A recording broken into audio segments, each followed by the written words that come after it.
저희 교회는 지난주와 또 이번 주에 걸쳐서 당회 신방을 하고 있습니다. 당회의 중요한 역할 중에 하나가 성도의 각 가정을 방문하여 말씀으로 권면하고 위로하고 또 축복하여 기도하는 시간을 갖는데, 지난 한 주간 성도들을 돌아보면서 우리 전체 성도들이 이 말씀을 함께 살피고 기도하였으면 하는 마음이 간절하여 오늘 본문을 택하여 함께 말씀을 나눕니다. 함께 말씀을 들을 때 주께서 우리 마음을 깨워주시기를 바랍니다. 한국교회 성도들이 가장 좋아하는 말씀 중에 하나가 시편 23편이라고 합니다. 여호와는 나의 목자시니 내게 부족함이 없으리로다, 이렇게 말하죠. 그런데 그 이유를 가만히 생각해 보면 여호와는 나의 목자다라는 언약 관계의 복을 염두하기보다 내게 부족함이 없다는 말씀이 마음에 들기 때문인 듯합니다. 왜냐하면 인간은 결핍과 부족함을 두려워하기 때문입니다. 사실 기도는 결핍과 부족함을 하나님께 구하는 데서 시작이 됩니다. 사무엘상 1장에 나오는 한나 역시 원하지 않던 결핍으로 인해 괴로워서 통곡하며 하나님 앞에 기도하고 있는 장면을 보게 되지요. 이스라엘 에브라임 지파에 엘가나라는 남자가 있었습니다. 그는 한나와 결혼했지만 그녀가 아이를 낳지 못하자 분인날을 맞이해 자녀를 갖게 됩니다. 그렇지만 엘가나는 아이를 낳지 못한 한나를 외면하기보다 더욱 사랑하였다라고 말해요. 그가 하나님께 제사를 드린 후엔 제물의 분깃을 분인나보다 한나에게 갑절을 더하여 주었습니다. 그러자 분인나가 한나를 모질게 조롱하고 아픈 곳을 찌르며 하나님이 한나에게 자녀를 주시지 않은 일로 괴롭혔어요. 얼마나 그 마음을 찔러 상처를 주었는지 견딜 수가 없었어요. 속에서 울분과 괴로움이 심하여 하나님 앞에 우는 것, 계속 울어요. 고대 근동의 여인들의 인생은 현재는 남편에게, 미래는 아들에게 달려 있었기 때문에 아들을 낳지 못하는 것은 곧 장래가 없다는 것을 의미했습니다. 분인나는 그런 한나가 쓰라린 마음으로 눈물을 흘릴 때까지 괴롭혔고, 한나는 너무도 슬픈 나머지 아예 삶의 의욕을 잃고 말았습니다. 그런 한나에게 남편 엘가나가 위로하는 말을 들어보십시오. 남편이 그런 한나를 이렇게 위로합니다. 1장 8절에 있는 말씀을 함께 보죠. 그의 남편 엘가나가 그에게 이르되 한나여 어찌하여 울며 어찌하여 먹지 아니하며 어찌하여 그대의 마음이 슬프냐, 내가 그대에게 10 아들보다 낫지 아니하냐 하니라. 자기 인생에 꼭 필요한 것이 채워지지 않을 때, 가장 가까운 사람도 전혀 위로가 되지 않을 때 하나님이 나를 버리신 게 아니라 나의 결핍을 채우기 위해 기도하라는 강력한 신호일 수 있습니다. 1장 6절에 보니까 여호와께서 그에게 임신하지 못하게 하심으로 라고 말해요. 한나가 아이를 갖지 못하는 근본 원인이 여호와께서 그에게 임신하지 못하게 하셨다는 거예요. 이 말씀을 달리 말하면 여호와께서 한나로 하여금 기도하게 하셨다라는 말로 읽을 수 있는 거예요. 하나님은 우리가 기도하지 않을 때 기도하게 하려고 일부러 공격에 빠뜨리지는 않습니다. 다만 우리 인생 자체가 불완전하기 때문에 때론 아무 이유 없이 어려운 일을 겪기도 합니다. 그때 하나님은 이런 일을 사용하여 우리에게 이렇게 말씀하십니다. 그 문제를 나에게 가져오너라. 그러면 내가 그것을 통해 너에게 새 일을 행할 것이고 너는 내가 너의 하나님이라는 사실을 알게 될 것이다 라고 말하는 겁니다. 우리 인생이 겪는 깊은 아픔, 결핍, 부족함, 도저히 해결할 수 없는 문제 앞에서 삶의 의욕까지 잃어버리는 그 문제가 막연한 하나님이 나의 하나님, 내 안에 계신 하나님, 내 인생을 붙들고 계신 하나님이라는 것을 깨닫게 하고 경험하게 하는 중요한 수단이 되게 하신다는 거예요. 여러분, 성도들이 참으로 복된 것은 아무리 낙심되고 절망적인 상황에서도 기도할 수 있다는 사실입니다. 인생의 막다른 지점에서도 우리는 기도할 수 있고, 하나님은 새 일을 행하시는 분입니다. 따라서 결핍과 부족함의 때가 현실적으로는 어렵고 힘든 시간이겠지만 사실은 은혜의 때입니다. 저도 지나온 시간을 가만히 돌아보면 신학교 때 또 목회하는 과정에서 참 어려운 고비가 몇 번 있었습니다. 학교에 가서 공부를 시작하는데 저는 믿지 않는 가정의 환경에서 공부를 시작했어요.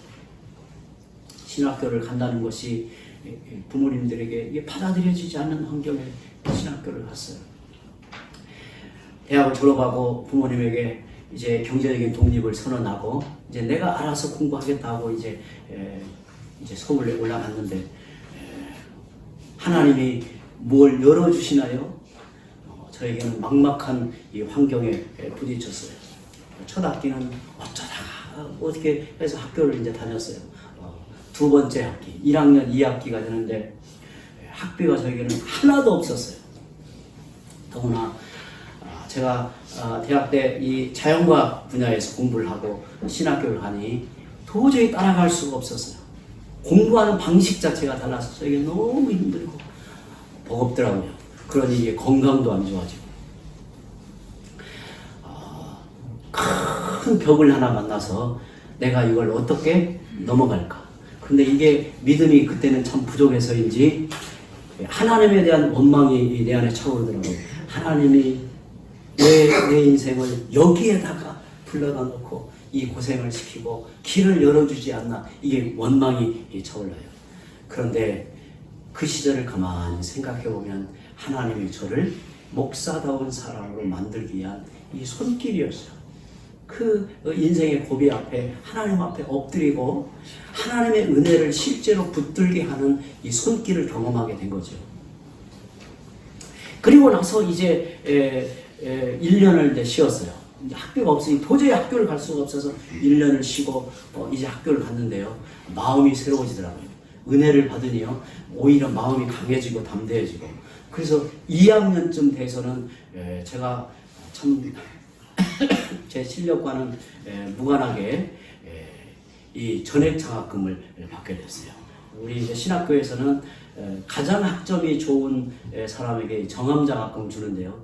제가 사실 학교를 버겁게 따라가지도 못하는 환경이었는데 2학년쯤 돼서는 정함 장학금을 받았어요. 실력이 있어서 받은 게 아니라 어쩌다가 이렇게 뭘 잘못 잡았는지 이렇게 받은 거예요. 그래서 이제 용기를 얻었어요. 그게 하나님의 은혜를 받으니까 마음이 여유로워지더라고요. 그리고 공부에 대한 자신감도 생겨요. 그리고 하나님이 알아서 하신다라는 이 확신이 있으니까 이제 담대해졌어요. 제 체구가 작은데요. 옛날에 신학교 다닐 때는 얼마나 왜소했는지. 저 시골에서 지방에서 서울에 가서 공부를 하는데 얼마나 제가 이렇게 열등하게 느끼는지. 그런데 하나님의 은혜를 주시니까 다시 힘이 생기더라고요. 그래서 공부를 잘 마쳤어요. 현실적으로는 어렵고 힘든 시간이겠지만 사실은 그때가 은혜의 때라는 말이죠. 왜냐하면 하나님은 우리를 기도하게 하신 후에 새 일을 이루시기 때문에 그래요. 어찌 보면 한나는 그냥 체념하고 살 수도 있어요. 남편이 분인 나보다 자신을 더 많이 사랑한다고 하니 그냥 남편의 사랑에 만족하며 그냥 하나님이 아이를 안 주시나 보다 하고 그냥 체념하고 살 수도 있었어요. 그러나 만일 한나가 남편의 사랑에 만족하고 살았다면 그렇게 기도하지 않았을 것이고 정말 하나님 앞에 자기의 마음을 다 쏟아붓고 울부짖고 괴로워서 하나님의 은혜가 아니면 내 인생은 아무것도 아닙니다라고 엎드려 간구할 때 이스라엘의 마지막 사사인 사무엘이 그를 통해서 등장하게 돼요. 은혜 받은 심령 속에는 거룩한 불만족이 있습니다. 성장하는 영혼은 어느 정도 은혜를 받았다고 해서 안주하지 않습니다. 영적으로 성장하는 데 있어서 현재 수준에 만족하십니까? 그렇다면 자신의 영적 성장은 거기서 멈출지도 모릅니다. 한나는 남편의 사랑으로 그냥 거기에 안주할 수가 없었어요. 그런데 오늘 우리가 읽은 말씀을 가만히 들여다보면 한나는 아들을 낳지 못한 좌절감에 빠져 있기보다 하나님이 자신을 버리지 않으셨다는 사실을 확인하고 싶어 했음을 알 수 있습니다. 11절 함께 읽어보죠. 11절 읽어봅니다.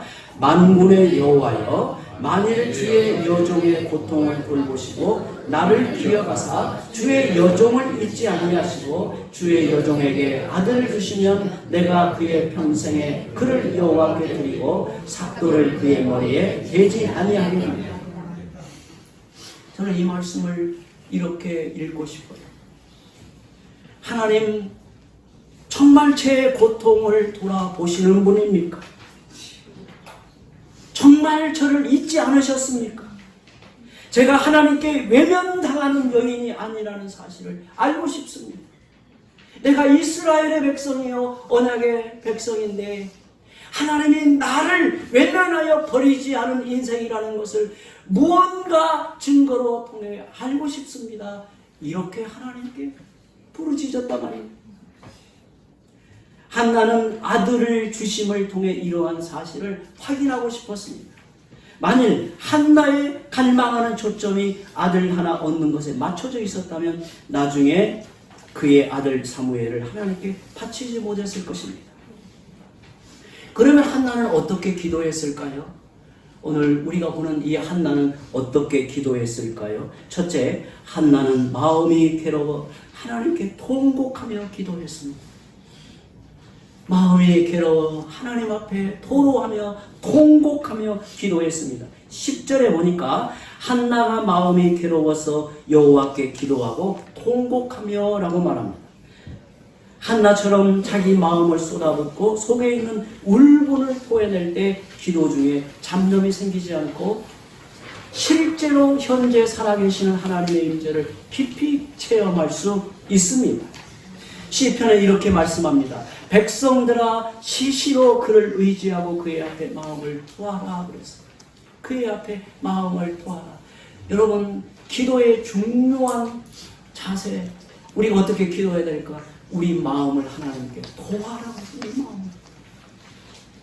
간혹 기도 중에 하나님 앞에 우두커니 앉아 이런저런 생각에 잠겨 있다가 기도를 마칠 때가 있습니다.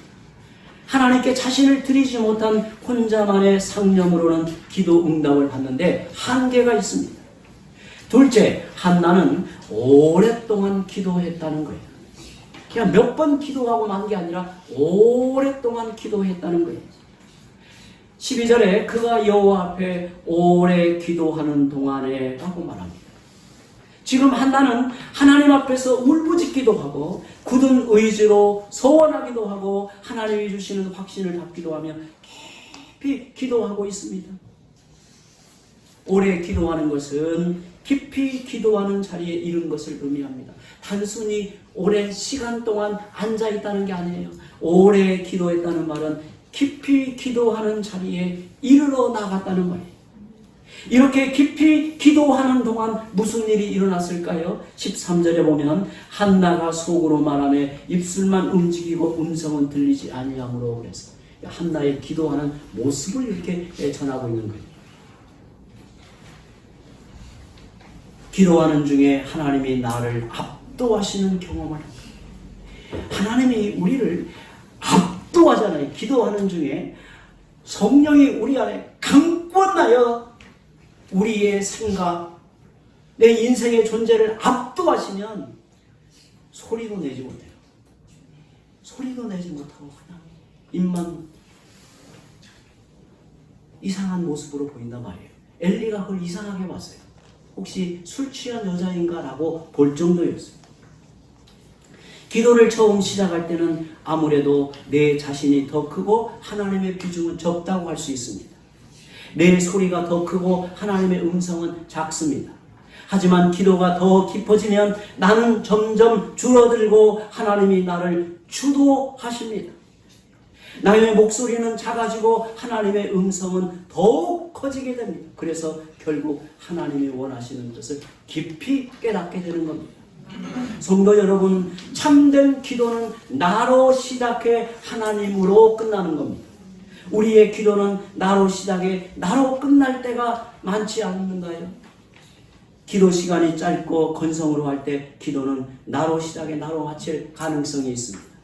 결과적으로 하나님의 뜻에 이르기보다 내 뜻에 머물러 있게 됩니다.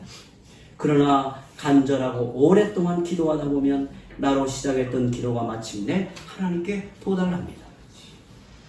한나는 그렇게 주님 앞에 괴로워하고 통곡하면서 오랫동안 깊이 기도하던 끝에 자기로 시작해 하나님으로 마치는 기도를 하게 되죠. 이런 기도를 통해 하나님은 한나를 어떻게 빚으셨는가? 얼굴에 다시는 근심빛이 없었더라. 이게 놀랍습니다. 한나는 아직 아들을 낳지 못했어요. 지금 상황이 바뀐 게 아니에요. 똑같은 상황에 놓여 있는데 한나의 마음에, 한나의 얼굴에 근심빛이 사라졌어요. 하나님이 그와 함께 하신다는 확신, 하나님이 자기 인생을 붙들고 계신다는 이 확신, 나는 하나님의 은혜 안에 있는 주의 백성이다라는 이 확신이 그 속에 흔들림이 없자 그 얼굴에 근심빛이 사라졌어요. 근심이 사라졌단 말이에요. 그런데 여러분, 이런 변화가 어떻게 한 번에 가능하겠습니까? 사무엘상 1장의 본문에는 한나가 단번에 근심이 사라진 것 같지만 1장 3절에 보면 매년이라는 말을 볼 때 한나가 여러 차례 수도 없이 하나님 앞에 이렇게 기도했음을 짐작할 수 있습니다. 한나는 매년 실로에 올라가 제사를 드릴 때마다 분인나에게 괴롭힘을 당하고 남편 엘가나에게서 내가 10아들보다 낫지 않냐는 전혀 위로가 되지 않는 말을 들으며 수년간 기도했습니다. 여러분, 기도해도 상황이 바뀌지 않고 나를 괴롭히는 원수가 내 턱 밑에까지 계속 와서 나를 괴롭히고 찌르고 흔들고 나에게 가장 가까운 남편마저 하는 말이 내게 위로가 안 되면 그때 사람은 낙심이 돼요. 좌절이 되고 위축이 돼요. 근데 한나는 기도의 정점에 다다랐어요. 오히려 그것이 기도하도록 다 작업했단 말이에요. 믿음이라고 하는 것은 이런 거예요.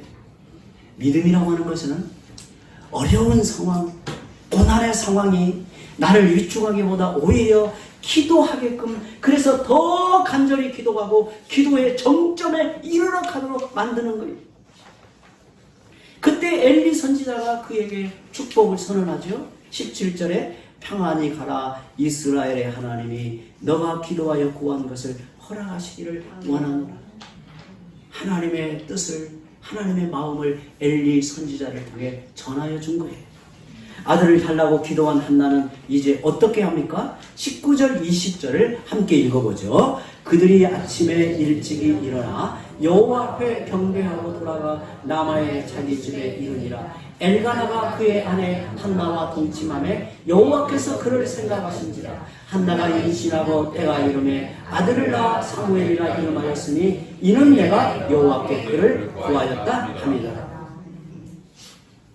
만일 한나가 아들을 달라고 기도한 후에 내가 10아들보다 낫지 아니하라고 말한 남편을 그래 나를 사랑하나구나 하고 이전처럼 그냥 각방을 쓰고 각자 살았다면 아들을 낳았을까요? 하나님께서 은혜를 베푸셨다라고 하는 확신, 또 엘리 선지자를 통해 너가 기도하여 구한 것을 허락하시기를 원하노라 라고 할 때 그 마음에 순종이 따랐단 말이에요. 저는 이 말씀을 보면요, 제 친구 목사님이 생각납니다. 저 장흥에서 목회하고 있는 친구가 결혼하고 나서 아이를 낳지 못했어요. 자녀를 낳으려고 애를 써도 낳을 수가 없었어요. 여러 의사들에게 병원에 가서 진단을 해보니 아이를 낳을 수 없습니다 라고 딱 진단을 내렸어요. 포기하라는 선언을 한 거예요. 그런데 이 목사님이 저하고 신학교 같이 다닐 친구, 아주 가까운 친구. 그런데 이 친구가 성경을 다시 읽었다는 거예요. 성경을. 왜 성경을 읽었는가? 성경에는 아이를 낳는 방법을 뭐라고 하는가를 찾기 위해서 성경을 읽었다는 거예요. 여러분, 성경에는 아이를 낳는 방법이 나올까요? 안 나올까요? 제가 그 소리를 딱 그 이야기를 듣는 순간에 무슨 성경을 읽을 때 아이를 낳는 방법을 찾을까? 그런데 그 친구 목사님은 성경을 읽고서 딱 발견한 거예요. 아이는 하나님이 주시는 것이다. 태음을 여는 분은 하나님이시다. 아마 오늘 이 말씀을 보았지 않을까라는 생각이 들어요. 근데 그 친구가 거의 10년이 가까울 쯤에 매년마다 연거푸 딸을 낳았어요. 올해 낳고 내년에 또 낳았어요. 그래가지고 예쁜 딸을 이제 벌써 이제 시집을 갔는데 그 친구 하는 이야기가 그런, 자기가 성경을 읽어보니 하나님께서 자녀를 주신다는 말씀이 의외로 많이 나오더라는 거예요. 의외로. 사실 그렇습니다. 우리가 기도한 대로 살아갈 때, 그 말씀을 붙들고 순종할 때 기도의 능력이 나타나고 하나님의 응답에 가까이 다가서게 되는 겁니다. 1장 19절에 여호와께서 그를 생각하신지라 그랬죠. 우리가 방금 읽었던 말씀이에요. 생각하신지라는 말이 구약 성경에 상당히 많이 나와요. 그런데 이 말은 누군가를 헤아려 돕는다는 거예요. 누군가를 헤아려 보고 돕는다는 말이에요. 즉 여호와께서 한나를 헤아려 보시고 도우셨다는 뜻입니다. 우리가 기도할 때 하나님은 우리의 처지와 우리의 상황을 지켜보실 뿐만 아니라 우리의 마음을 헤아려 보신단 말이에요. 우리의 깊은 속을 헤아려 보시고 하나님께서 우리를 도우신다라고 할 때 여호와께서 그를 생각하신지라고 말하는 겁니다. 여러분, 우리가 기도하고 응답받는 과정에서 인생의 어떤 문제보다 하나님이 위대하다는 사실을 알게 되는 겁니다. 사업이 잘 될까? 건강이 회복될 수 있을까? 자녀가 잘 성장할 수 있을까? 하는 문제보다 하나님이 더 크시다 말이에요. 우리가 풀어야 될 문제, 안고 있는 문제, 고난의 문제, 하나님이 더 크다고 말씀하는 겁니다. 그런데 우리가 기도하지 않으면 하나님보다 우리가 직면한 인생의 문제가 더 크게 보여요. 우리가 기도할 때 비로소 두려움에서 벗어나 하나님이 더 크게 보이기 시작합니다. 우리가 기도할 때 내가 안고 있는 문제보다 하나님이 더 크게 다가와요. 또한 주님이 함께 하시는 우리가 결코 작지 않고 약하지 않음을 깨닫게 됩니다. 한나는 매년 당하는 괴로움 속에서 괴로운 문제를 기도로 바꾸면서 아이를 낳지 못하는 아픔보다 하나님이 더 크다는 것을 깨달았어요. 또한 아이를 낳지 못하는 문제보다 자신이 결코 작지 않음을 알게 되었습니다. 그 결과 남편 엘가나와 동침한 후에 이스라엘의 등불로 등장하는 사무엘이 그에게서 나오는 거예요. 우리 인생에는 세 가지 중요한 질문이 있습니다. 첫째, 나는 누구인가? 둘째, 어떻게 살 것인가? 셋째, 무엇을 위해 살 것인가의 중요한 문제를 늘 받는 겁니다. 한나는 처음에 하나님께 버림받은 줄 알았지만 기도하고 응답받는 과정에서 이 세 가지의 질문을 찾았습니다. 첫째, 한나는 자신이 하나님께 속한 백성임을 알았어요.